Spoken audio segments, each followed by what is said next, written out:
ಕರ್ನಾಟಕ ಮಾತೆಗೆ ಕರ್ನಾಟಕ ಮಾತೆಗೆ ಏನೇ ಬರಲಿ ಎಲ್ಲಿವರೆಗೂ ಹೋರಾಟ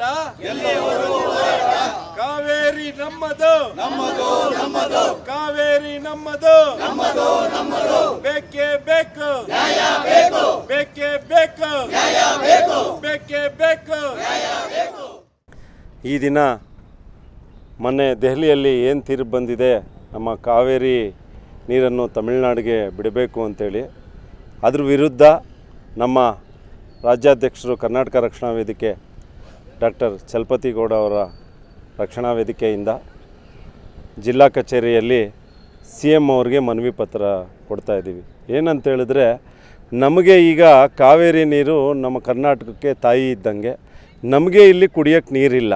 ಈಗ ತಮಿಳ್ನಾಡವ್ರು ಕೇಳ್ತಾ ಇರೋದು ವ್ಯವಸಾಯಕ್ಕೆ ನೀರು ಕೇಳ್ತಾ ಇದ್ದಾರೆ. ಸೊ ನಮಗೆ ಕರ್ನಾಟಕದಲ್ಲಿ 12 ಜಿಲ್ಲೆಗೆ ಕಾವೇರಿ ನೀರು ಮೇಲೇ ನಾವು ಅವಲಂಬಿತರಾಗಿದ್ದೀವಿ. ಅದೇ ಥರ ಬೆಂಗಳೂರು ಮಹಾನಗರ ಲಕ್ಷಾಂತರ ಜನ ಇದ್ದಾರೆ, ಅಲ್ಲಿ ಎಲ್ಲ ಪ್ರತಿ ಮನೆಗೂ ಕಾವೇರಿ ನೀರೇ ಯಲಹಂಕವರೆಗೂ ಬರುತ್ತೆ. ಅದೇ ಥರ ಆದ್ದರಿಂದ ನಾವು ಯಾವುದೇ ಕಾರಣಕ್ಕೂ ನೀರನ್ನ ಬಿಡೋಕ್ಕಾಗಲ್ಲ. ದಯವಿಟ್ಟು ಮುಖ್ಯಮಂತ್ರಿಗಳಿಗೆ ನನ್ನ ಮನವಿ ಏನಂತ ಹೇಳಿದ್ರೆ, ಕೋರ್ಟ್ ಆದೇಶ ಏನೇ ಇರ್ಬೋದು, ನೀವು ನಿನ್ನೆ ಸರ್ವಪಕ್ಷಗಳ ಸಭೆ ಕರೆದಿದ್ದೀರಾ, ಅದೇ ಥರ ಎಲ್ಲ ಕನ್ನಡ ಪರ ಸಂಘಟನೆಗಳನ್ನ ಕರೆದು ಅವ್ರ ಹತ್ರ ಮಾತಾಡಿ ಯಾವುದೇ ಕಾರಣಕ್ಕೂ ನಾವು ನಮ್ಮ ನೀರನ್ನು ಈಗಿರೋ, ಯಾಕೆಂದರೆ ಈ ಸರಿ ಮಳೆ ಕಡಿಮೆ ಆಗಿದೆ, ಈಗ ನಮಗೆ ಒಂದು 65% ಕುಂದುಕೊರತೆಗಳಿದೆ. ಯಾವುದೇ ಕಾರಣಕ್ಕೂ ನೀರನ್ನ ತಮಿಳ್ನಾಡಿಗೆ ಬಿಡಬಾರ್ದು.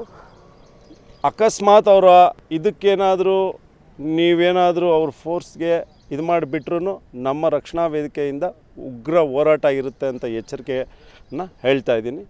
ಡಾಕ್ಟರ್ ಚಲಪತಿ ಅಣ್ಣ ಅವರ ಬಲದಿಂದ ನಾವು ಏನಪ್ಪ ವಿಷಯ ಅಂದರೆ, ತಮಿಳುನಾಡಿಗೆ ನೀರನ್ನು ಹರಿಸ್ತಾ ಇದ್ದಾರೆ, ನೀರನ್ನು ಹರಿಸಬಾರ್ದು ಅಂತ ನಾವು ಕರ್ನಾಟಕ ರಕ್ಷಣಾ ವೇದಿಕೆಯಿಂದ ಒತ್ತಾಯ ಮಾಡ್ತಾ ಇದ್ವಿ. ಎಲ್ಲರಿಗೂ ನಮಸ್ಕಾರ. ಇವತ್ತು ಕರ್ನಾಟಕ ರಕ್ಷಣಾ ವೇದಿಕೆ ಕನ್ನಡಿಗರ ಸಾರಥ್ಯದ ಡಾಕ್ಟರ್ ಚಲಪತಿ ಗೌಡರ ಬಣದ ವತಿಯಿಂದ, ಚಿಕ್ಕಬಳ್ಳಾಪುರ ಜಿಲ್ಲಾ ಘಟಕದ ವತಿಯಿಂದ ಜಿಲ್ಲಾಧಿಕಾರಿಗಳ ಮುಖಾಂತರ ಸನ್ಮಾನ್ಯ ಶ್ರೀ DK ಶಿವಕುಮಾರ್ ಅವರ ಮುಖ್ಯಮಂತ್ರಿಗಳಿಗೆ ಒಂದು ಮನವಿ ಪತ್ರವನ್ನು ಸಲ್ಲಿಸಿದ್ದೇವೆ. ಇದರ ವಿಚಾರ ಈಗಾಗಲೇ ಇಡೀ ರಾಜ್ಯದಲ್ಲಿ ಕನ್ನಡಿಗರ ಕಿಚ್ಚು, ಕನ್ನಡಿಗರ ಸಹನೆಯನ್ನು ಪರೀಕ್ಷೆ ಮಾಡ್ತಾರಂಥ ಸರ್ಕಾರದ ವಿರುದ್ಧ, ಈ ಕಾವೇರಿ ನಿಯಂತ್ರಣ ಸಮಿತಿ ಆದೇಶ ಮಾಡಿರೋದ್ರ ವಿರುದ್ಧ ನಾವು ಇವತ್ತು ಪ್ರತಿಭಟನೆ ಮಾಡಿ ಒಂದು ಮನವಿ ಪತ್ರವನ್ನು ಕೊಟ್ಟಿದ್ದೇವೆ. ಇದರ ವಿಚಾರ, ಈಗಾಗಲೇ ರಾಜ್ಯದಲ್ಲಿ ವಾಡಿಕೆ ಮಳೆಗಿಂತ ಮಳೆ ತುಂಬ ಕಡಿಮೆ ಇದೆ. ಮಳೆ ಇಲ್ಲ, ಬೆಳೆ ಇಲ್ಲ, ರೈತರು ಕಂಗಾಲಾಗಿದ್ದಾರೆ, ಜನರಿಗೆ ಕುಡಿಯೋಕ್ಕೆ ನೀರಿಲ್ಲ, ಕನ್ನಡಿಗರಿಗೆ ನೀರಿಲ್ಲ. ಇಂಥ ಸಮಯದಲ್ಲಿ ಎಲ್ಲೋ ದೆಹಲಿಯಲ್ಲಿ ಕೂತ್ಕೊಂಡು ಕಾವೇರಿ ನಿಯಂತ್ರಣ ಸಮಿತಿ ಪ್ರತಿ ದಿವಸ 3500 ಕ್ಯೂಸೆಕ್ ನೀರನ್ನು ತಮಿಳುನಾಡಿಗೆ 15 ದಿವಸಗಳ ಕಾಲ ಹರಿಸಬೇಕಂತ ಹೇಳಿದ್ರೆ ಕಾವೇರಿಯಲ್ಲಿರೋ ನೀರೆಲ್ಲ ಸಂಪೂರ್ಣ ಖಾಲಿ ಆಗುತ್ತೆ. ಕನ್ನಡಿಗರು ನೀರಿಗಾಗಿ ಹಾಹಾಕಾರ ಹೇಳುತ್ತೆ, ಕುಡಿಯೋ ನೀರಿಗಾಗಿ ಪರಿಸ್ಥಿತಿ ತುಂಬ ಸಮಸ್ಯೆ ಆಗುತ್ತೆ. ಇಂಥ ಸಮಯದಲ್ಲಿ ಆ ಕಾವೇರಿ ನಿಯಂತ್ರಣ ಸಮಿತಿಯವರು ಮೊದಲಿಗೆ ನಮ್ಮ ಕರ್ನಾಟಕದಲ್ಲಿರುವಂತಹ ನೀರಿನ ಲಭ್ಯತೆ ನೋಡಬೇಕು, ಅದರ ಜೊತೆಗೆ ಆ ಲಭ್ಯತೆ ಆಧಾರದ ಮೇಲೆ ಬೇರೆ ರಾಜ್ಯಕ್ಕೆ ಬಿಡಬೇಕು. ಅದು ಬಿಟ್ಟು ಏಕಾಏಕಿ ಆದೇಶ ಮಾಡಿಬಿಟ್ರೆ ಕನ್ನಡಿಗರು ಸುಮ್ಮನೆ ಇರೋಕ್ಕಾಗಲ್ಲ. ಕನ್ನಡಿಗರಿಗೆ ಅನ್ಯಾಯ ಆದರೆ ಕರ್ನಾಟಕ ರಕ್ಷಣಾ ವೇದಿಕೆ ಹೋರಾಟ ಮಾಡಲು ಸದಾ ಸಿದ್ಧವಾಗಿದೆ.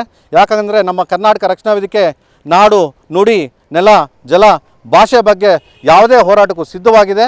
ಯಾವುದೇ ಕಾರಣಕ್ಕೂ ನಮ್ಮ ಕಾವೇರಿ ನದಿಯ ನೀರನ್ನು ತಮಿಳುನಾಡಿಗೆ ಬಿಡಬಾರ್ದಂತ ಈ ಸಂದರ್ಭದಲ್ಲಿ ಸರ್ಕಾರಕ್ಕೆ ಹೇಳುತ್ತಾ, ಒಂದು ವೇಳೆ ಬಿಟ್ಟರೆ ಅತ್ಯಂತ ಉಗ್ರ ಹೋರಾಟ ಮಾಡ್ತೀವಿ, ಉಗ್ರ ಪ್ರತಿಭಟನೆಗಳು ಮಾಡ್ತೀವಿ.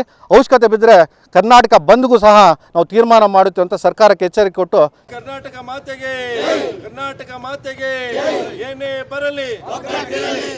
ಬರಲಿ ಎಲ್ಲಿವರೆಗೂ ಹೋರಾಟ